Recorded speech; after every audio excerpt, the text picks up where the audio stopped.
তিনি তো আমাদের কাছে সম্মানীয়, একটা অশোক স্তম্ভের ওখানে আপনি বসে আছেন। যখনই নামটা নেবেন আমরা তো মাইলর্ড বলি, আমি জানি না আপনার ঈশ্বর কিনা, কিন্তু আমরা মাইলর্ড বলি। একটা বিচারপতি না, আমিও কখনো এটা মনে করি না যে মাই লর্ড বলা উচিত। আমি এটা জাস্টিস দীপঙ্কর দত্তকে বলেছিলাম 9 নম্বর ঘরে। Correct. সারাদিন কোনো মামলা হয়নি, আমার মামলা শুনেছিলেন। কোনোদিন ওই নয় মাই লর্ড আমি কিন্তু পছন্দ করি না। সাংবিধানিক কোনো পদে একটা- বসে আছে মানে এই নয় তার স্বেচ্ছাচারিতার অধিকার থাকবে, টর্চার করার অধিকার থাকবে। সময় একটা রেসপেক্টেড ওয়ার্ড, ওটা আপনি আমাকে বলছেন না, আপনি বলছেন চেয়ারকে। সম্মানটা নিশ্চয়ই, চেয়ারকে দিচ্ছেন, নিশ্চয়ই, নিশ্চয়ই। মানুষকে দিচ্ছেন না। আচ্ছা, সেই আমি জন্যই ওটা আমি বলছি যে- সিস্টেমটা প্রসেসিং আসি। আপনি বলুন একটা তারপর। Foreign national Correct.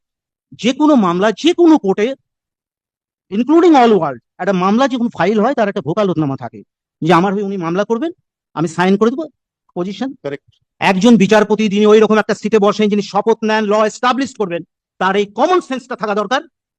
হাইকোর্টে এবং লোয়ার কোর্টে অ্যাকিউজ ফরেনার 1946 ফরেন অ্যাক্ট বলছে